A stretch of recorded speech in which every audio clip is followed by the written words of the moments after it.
두 번째 발제로 넘어가도록 하겠습니다. 두 번째 발제 맡아주실 우리 정인교 박사님, 그리고 논차를 맡아주실 김형락 박사님, 강단으로 올라오시기를 부탁드리겠습니다.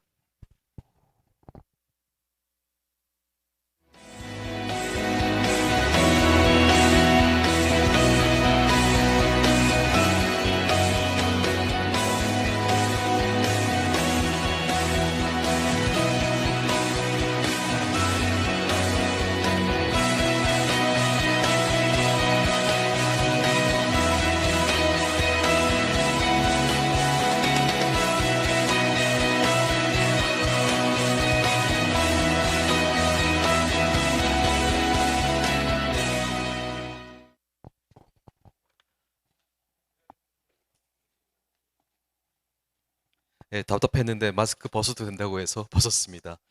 두 번째 발제는 정인교 박사님께서 존 웨슬리의 성찬 설교에 대한 설교학적 연구로 발제를 해주겠습니다.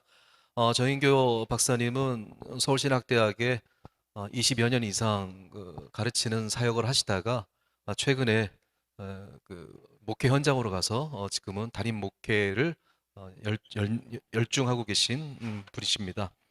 설교학을 전공하셨고 오늘 역시 설교학 주제로 존 웨슬리의 성찬 설교에 대한 설교학적 연구로 발제를 해주시겠습니다. 그리고 논차를 맡으신 분은 김형락 교수님으로 서울신학대학교의 목회현장 훈련센터 소장으로 수고해주고 계시고 예배학 교수로 수고해주고 계십니다. 제가 발제는 10분 그리고 논차는 5분 그랬는데 본부 측에서 발제에는 5분을 더 쓰실 수 있다고 그래서 발제는 15분. 하지만 내용을 잘 요약해 주셔서 집약해서 말씀해 주시면 감사하겠습니다. 하지만 논차는 5분밖에 못 드릴 것 같습니다. 그래서 15분, 5분. 지금부터 시작하도록 하겠습니다.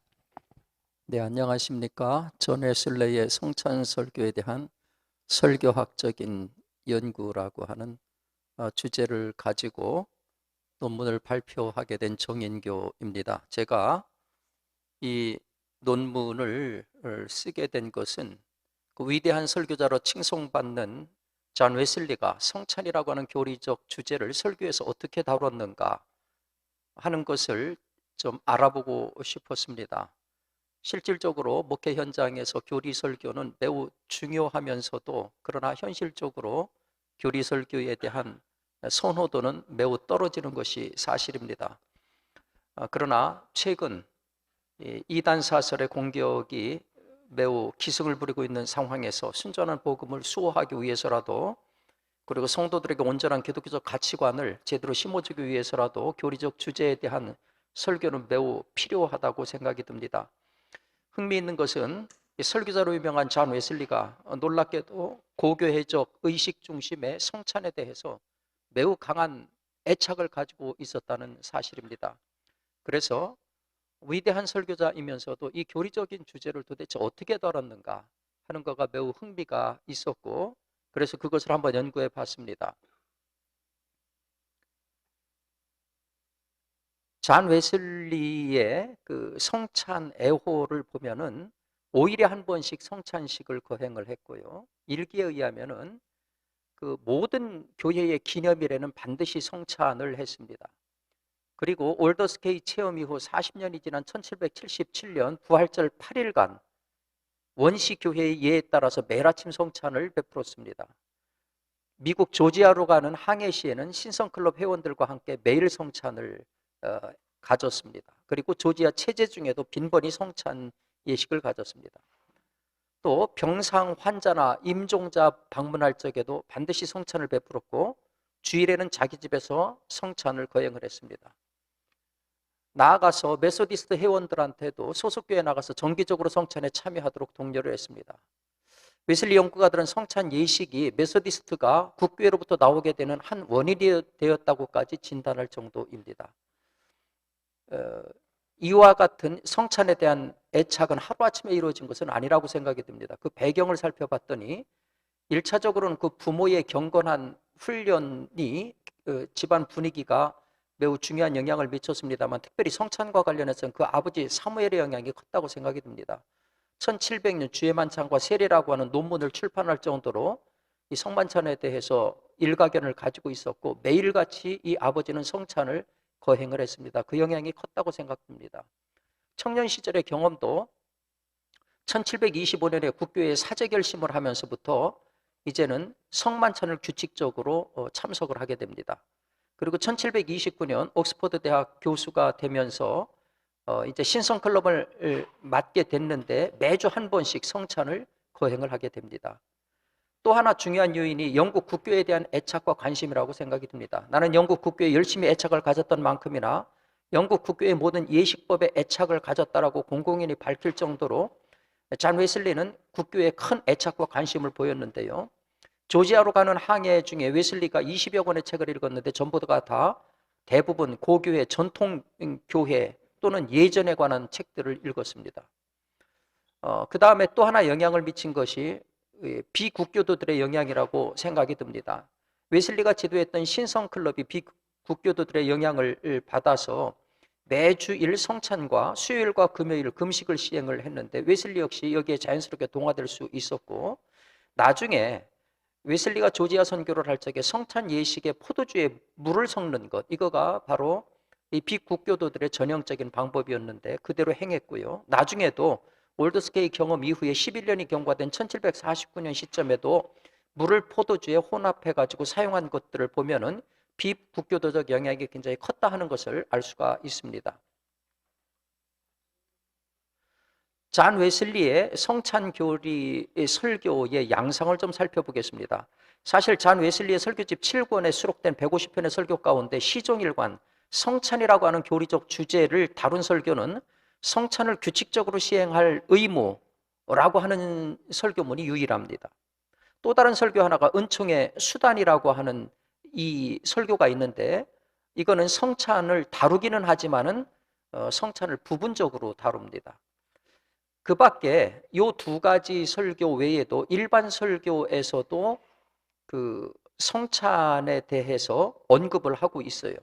그런데 그 설교들에서 그 설교들이 예를 들어서 산상설교, 하나님의 사려 깊은 은혜, 교회에 대하여 하나님의 일체성, 관용의 정신, 목회적인 직분, 예배 참여에 대하여 이런 설교들에서 성찬을 부분적으로 언급을 하는데, 왜 언급을 했나 봤더니 철저하게 목회적 필요에 의해서였습니다. 그러니까 신앙을 비판하거나 아니면 촉구하거나 신앙의 진작 방법을 제안하거나 기독교의 본질을 설명하거나 하는 성도들의 신앙과 관련된 목회적 필요에 의해서 성찬을 언급한 경우들을 많이 볼 수가 있었습니다. 또 이때에도 신학적인 매우 중요한 함의, 본격적으로 다루지는 않았지만 성찬이라고 하는 것이 교회됨의 필수적인 요소다. 그리고 성찬은 반드시 성직자에 의해서만 시행되어야 된다라고 하는 이와 같은 성찬 수여자의 자격 같은 것들에 대해서 신학적인 함의가 있는 그와 같은 내용들을 담고 있는 것을 봤습니다. 그 다음에는 잔 웨슬리의 이제 성찬 교리 설교 두 번째 양상은 바로 본격적으로 성찬 하나만을 주제로 다룬 성찬을 규칙적으로 시행해야 할 의무라고 하는 설교인데요. 누가복음 22장 19절을 성경 본문으로 한 이 설교가 1732년 작정된 거고, 당시 성공의 예배학자들의 저서를 인용해서 주로 성례전에 관한 교리와 요강의 주된 내용을 다루고 있습니다. 이거가 이제 우리에게 전해진 것은 55년 후인 1788년 알미니안 매거진에 수록된 교정 설교문인데요. 거기 내어 있는 것은 설교의 내용은 그렇습니다. 첫 번째, 성찬 의무의 이유를 크게 두 가지로 예수의 직접적인 명령이고 은총의 수단이다. 그 다음에 성찬 반대자들의 변명과 그에 대한 반론을 제기하는 걸로 설교가 크게 그렇게 이루어져 있습니다. 이 설교에 쓰인 교리적인 설교 기법을 보면은 잔 웨슬리는 청교도적인 설교 기법을 매우 잘 활용을 했습니다. 그리고 조나단 에드워즈의 설교 기법도 이 안에 굉장히 많이 들어와 있고, 에라스무스의 성서 이성 전통이라고 하는 이 설교 기법도 이 안에 들어와 있습니다. 그리고 또 하나는 뭐냐 하면은 이런 것들을 받아들이면서도 잔 웨슬리의 고유한 방식들도 이 안에 들어와 있다라고 하는 거죠. 아쉬운 것은 뭐냐 하면은 잔 웨슬리의 설교에서는 이 설교뿐만 아니라 다른 설교도 본문을 잡고 본문에 대한 주석적인 작업들은 거의 없다는 겁니다. 본문에서 교리적 주제든지 아니면은 설교적 주제를 딴 다음에는 본문은 더 이상 취급하지 않고 그 주제만 가지고 당신이 가지고 있는 신학적 지식과 인문학적 지식을 가지고 풀어나간다는 거죠. 만약에 조금 더 주석적인 작업이 철저했다라고 하면은 좀 더 깊은 본문으로부터의 이야기를 들을 수 있었을 건데, 사실 오늘날도 감리교회의 설교의 가장 큰 문제점이 주제 중심의 설교를 할 뿐 본문을 깊이 있게 파지 않는다고 하는 점인데, 바로 이런 것들이 웨슬리의 설교 방법론하고 깊은 연관이 있다라고 생각이 듭니다. 이 설교를 한번 전부 분석을 해봤어요. 해봤더니 이 하나의 주제를 풀어나가는 데 있어서 거기에 동원된 그 소재들이죠. 성구 인용, 타성경 사례 인용, 경험적 진술, 역사 정보, 속담 인용, 비유, 이런 것들을 봤을 적에 이 설교문이 전부가 뭐 한글로 번역된 거니까 어쨌든 번역된 걸로 보면은 모두 273문장입니다. 그런데 여기 그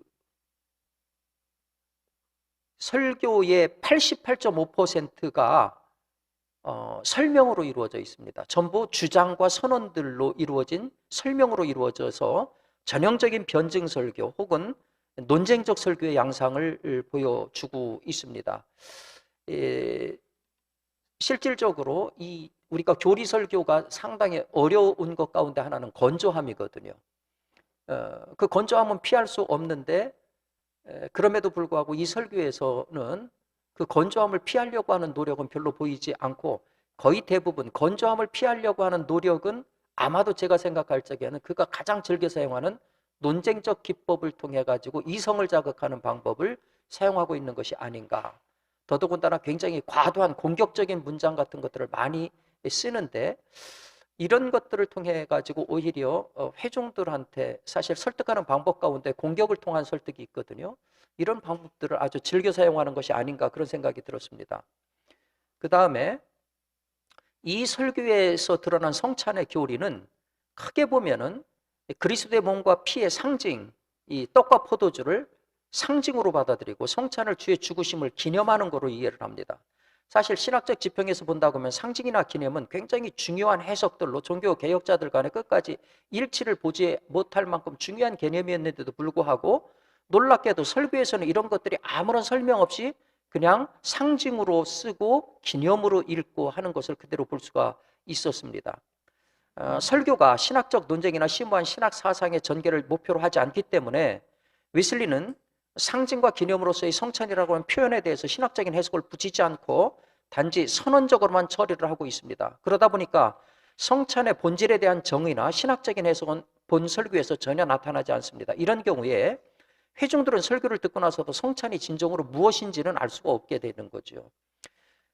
이 설교에서 웨슬리는 이 예식이 이것을 행하는 모든 이에게 말할 수 없는 은총을 주기 때문이라고 하면서 성찬에 대해서 은혜의 수단이라고 하는 표현을 쓰고 있습니다. 환원하면은 설교의 초점이 성찬에 대한 본질적인 규명 대신에 성찬이 주는 효능을 부각시키는 데 모아져 있다는 거죠. 물론 이 현상은 당시 영국의 교인들이 성찬 참여를 소홀하게 하고 성찬 자체에 대해서 큰 관심을 보이지 않는 상황을 염두에 둔 것이기 때문에 어느 정도 이해는 가지만은 여전히 교리 설교의 핵심이 부실하게 처리되었다고 하는 아쉬움은 남습니다. 특별히 본 설교에서 웨슬리는 성찬을 상징과 기념으로 표현했지만은 이것이 웨슬리의 성찬관 전체를 드러내는 것이 아니라는 점에서 교리적 주제 설교가 가진 한계를 여실히 보여준다는 아쉬움이 있습니다. 웨슬리 설교에서 드러나는 두 번째 특징은 그가 이제 성찬을 하나님의 명령과 성도의 의무로 파악하고 있다는 거. 요거가 이제 두 번째 성찬 교리와 관련된 특징입니다. 세 번째로 이분의 설교문 가운데 부분적으로 이 성찬을 다룬 것이 은총의 교리인데요. 이거는 1746년 설교집에 수록되어 있고 모라비안 교도들의 정숙주의와 외적인 의식을 경홀하게 여기는 일부 메소디스트들을 염두에 둔 설교입니다. 설교 내용은 보시는 것처럼 하나님이 정해주신 은혜 수단의 변질, 종교를 외적 수단으로 간주하고 은총의 수단으로 오용하는 것, 그리고 본론에서는 은총의 수단으로서의 성찬, 은총의 수단으로서의 기도, 성경 탐구, 성찬, 그리고 은총의 수단 반대와 이에 대한 반론, 이게 네 가지를 이야기하고, 그리고 그 다섯 가지 반대 의견들을 소개한 다음에 그에 대해서 쭉 답변하는 방법을 쓰고 있습니다. 그리고 은총의 수단의 사용법으로서 복음을 듣기, 성경 읽기, 기도하기, 회중과의 기도하기, 성찬 참여, 이렇게 제안하는 것을 볼 수가 있습니다. 이 설교문에 들어가 있는 이 교리 설교 기법을 보면은 철저하게 긍정, 부정, 긍정의 논쟁 기법을 사용하고 있습니다. 아까도 말씀드렸던 것처럼 이 설교는 외적인 의식을 경홀하게 여기는 메소디스트들을 염두에 둔 설교라고 말씀을 드렸습니다. 그러다 보니까 웨슬리는 논리적으로 이것을 반박하는 방법을 취하는데 놀랍게도 어떠한 인문학적 자료도 사용하지 않습니다. 모두 13개의 성구만을 동원해서 자신의 논리 전개 발판으로 사용하고 있습니다.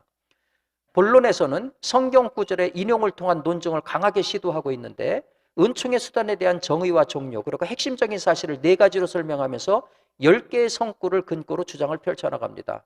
그리고 은총의 수단을 설명하기 에 있어서 다른 요소들은 배하지 않되 철저히 성구에 대한 설명만으로 일관을 하는데, 가령 기도의 경우 17개의 성구, 성경 탐구의 경우 13개의 성구, 그리고 2개의 원어 성구, 원어 연구, 그리고 성찬의 경우는 4개의 성구와 1개의 원어 성구 설명을 동원하고 있습니다.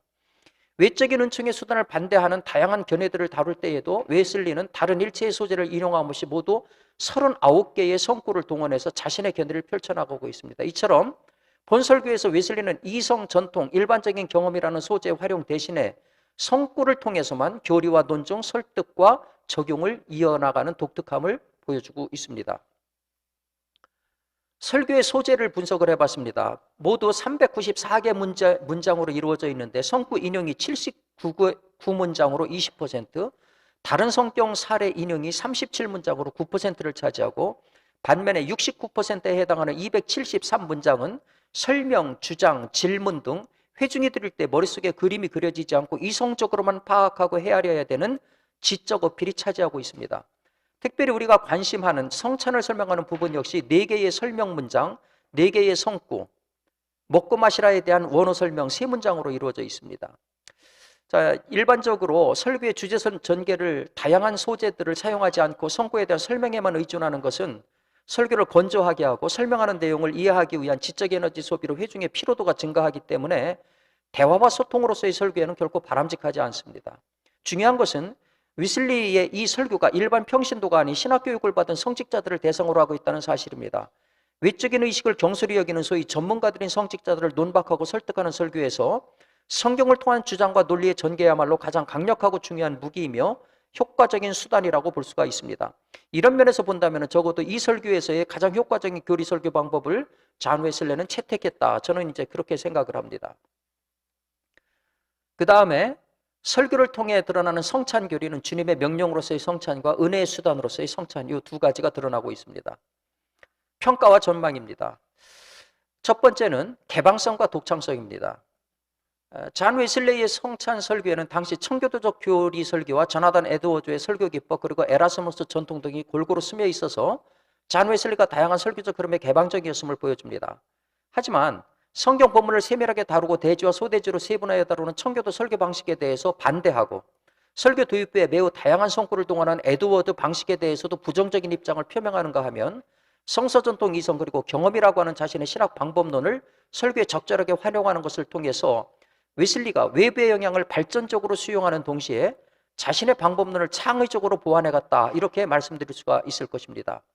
두 번째는 그리고 존 웨슬리가 연역적 설교의 일방적 선포가 아니라 논쟁적 기법과 치밀하고 치열한 논리 전개 방식을 채택한 것은 변증적 성격을 가질 수밖에 없는 교리 설교의 속성을 감안할 때 매우 적절하다고 볼 수 있는데, 이런 설교가 가능한 것은 타고난 능변과 논리적 사고 능력뿐만 아니라 터툴리안, 미니시우스 펠릭스의 변증론 같은 이런 것들을 꾸준히 읽고 엄격한 시간표에 따라서 치열하게 공부한 노력의 결과라고 생각이 듭니다.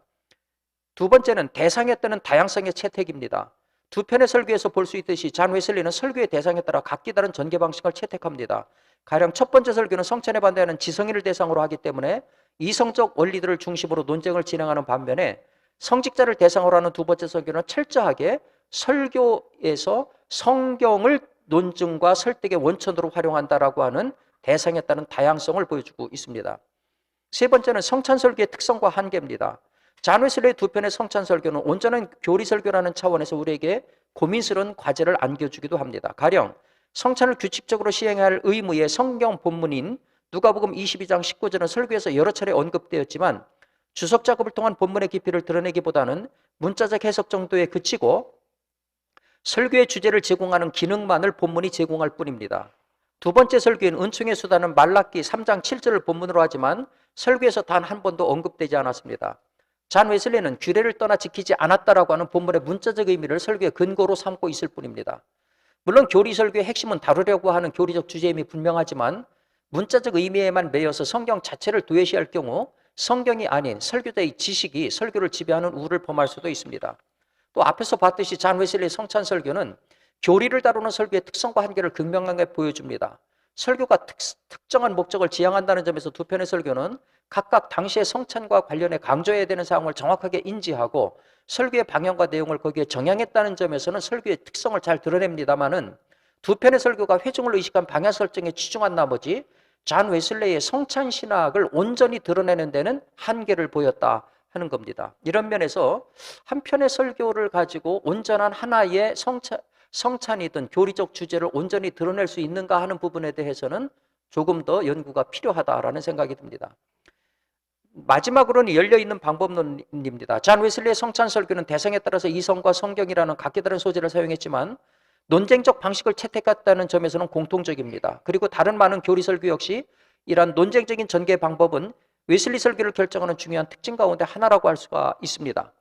물론 교리가 종국에는 신앙적 차원의 수용으로 갈 수밖에 없지만 이성적 동의를 구하는 중간 과정을 거칠 수밖에 없다는 점에서 이 방법은 여전히 유효합니다. 하지만 시대와 소통 방식의 변화 그리고 회중의 다양성들을 고려할 때에 변증 설교, 논쟁적 설교 그리고 선언 설교로 대변되는 잔 웨슬리의 직접적 교리 표현 방식으로만 일관하기보다는 다양한 교리 설교 방법을 채택할 필요가 있다고 생각이 듭니다. 가령 성경의 인물들을 통해서 교리를 설명하는 교리전기적 설교 방식이라든지 두 명의 설교자를 내세워서 상호 대화를 통해서 교리를 풀어가는 2인 대화 설교 같은 것들이 이 시대에는 새롭게 시도해 봄직한 교리 설교의 방법이 아니겠는가 그렇게 생각을 합니다. 이상으로 발제를 마치겠습니다. 예, 감사합니다. 곧 이어서 뒤를 이어 김영락 박사님의 정인교 정인교 박사님의 발제에 대한 논찬이 있겠습니다. 5분 내 요약해 주세요. 알겠습니다. 예, 안녕하세요. 김영남입니다.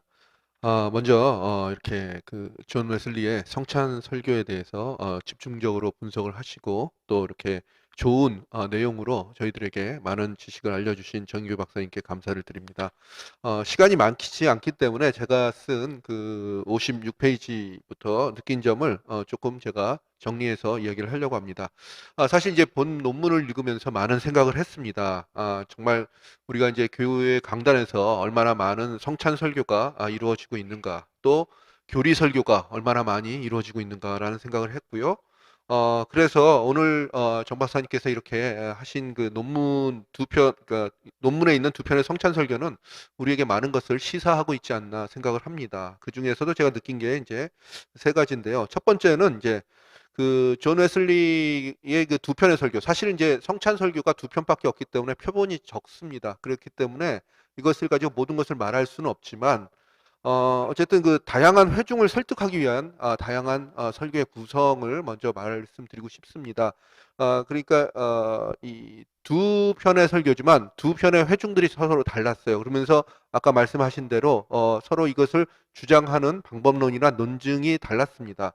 사실 이런 그 다양한 방법론이라는 것은 20세기에 와서 이제 신설교학이 들어오면서 프레드 크레독이나 아니면 이제 토마스 롱처럼 이 거리와 회중과 이 설교자, 그다음에 본문의 거리를 맞추는 조정하는 그런 과정인데, 이미 18세기의 이 웨슬리는 이 나의 회중이 누구신가에 대해서 이제 그것을 이제 판단을 하고 거기에 맞춘 설교를 한 것으로 보입니다. 물론 이 두 설교는 다 이제 연역적으로 볼 수 있지만 어쨌든 이러한 시도들이 사실 그 당시에는 대체적으로 맞는 하나의 틀을 가지고 설교를 한 다른 그 설교자들과는 조금 다른 그런 모습들이 있고 이런 것들은 우리에게 조금 생각할 만한 것들이 있다 생각을 합니다.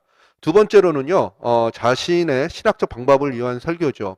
흔히들 이제 웨슬리 신학을 우리가 사변형적 방법론이라고 이제 생각을 합니다. 그러니까 신학을 구성하는 주 재료가 성서, 전통, 이성, 경험이기 때문이죠. 그래서 이제 지금도 많은 사랑을 받고 있는 이 알리스터 맥그레스는 신학적으로 그러니까 웨슬리의 4대 원칙은 특정 교파나 학파의 견해가 아니라 기독교 신학 전체를 대표하는 것으로 보아도 좋다라고 주장할 정도로 이 웨슬리에 있어서는 웨슬리 전통에 있어서는 굉장히 큰 전통이라고 생각을 합니다. 근데 이것을 이제 신학적인 뿐만 아니라 설교에서도 이 논증의 자료로 계속 이제 이렇게 사변론적으로 쓰고 있다는 거죠.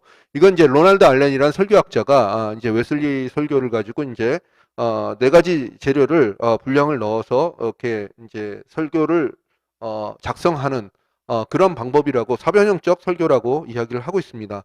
그래서 이런 부분들이 우리가 이제 설교를 할 때 웨슬리의 후계자로서 웨슬리 전통 안에서 조금 더 우리가 좀 생각해 볼 어떤 사항이 아닌가 이렇게 얘기를 했고요. 세 번째로 제가 이제 이것을 보면서 느낀 것은 아까 이제 정인교 교수님께서 말씀하셨지만 체계적인 교리 설교에 대한 필요가 우리가 이제 있어야 되지 않을까 하는 생각이 듭니다. 아까 우리 조경 교수님께서 말씀하셨듯이 초기 기독교에서는 성리의 신비 설교, 미스타고지라는 게 있었어요. 그렇기 때문에 정통적인 교리들을 어느 정도 이제 세례를 받은 사람들에게는 교리 설교를 했다는 거죠. 근데 현대 들어와서 강해 설교가 많아지고 또 회중의 요구에 맞는 설교를 하면서 사실 이제 교리 설교가 굉장히 부족해졌습니다. 그래서 우리가 이 웨슬리 설교를 보면서 집중적인 우리 교단의 교리 그리고 전체적인 기독교 교리에 대한 교리 설교의 어떤 그 패턴들이나 구성들을 좀 생각을 해봐야 되지 않을까 하는 생각을 했습니다. 뭐 토론을 위한 뭐 질문제기 제가 뭐 질문 시간이 있는 줄 알고 이렇게 썼는데요. 나중에 좀 생각을 해본 게 뭐 웨슬리가 이제 주장한 성찬을 매주마다 이렇게 하는 것에 대한 것, 그 다음에 거기에서 설교와 성찬은 어떻게 이렇게 조화를 이룰 것인가에 대한 질문을 했는데 이것은 끝나고 같이 이렇게 하는 게 좋을 것 같습니다. 예, 이상으로 논찬을 마치겠습니다. 감사합니다. 예, 감사합니다. 논찬자의 질문과 또 플로어에 있는 질문은 종합 토론 시간 때 진행하는 것으로 하고 발제 1과 2는 이것으로 마치도록 하겠습니다.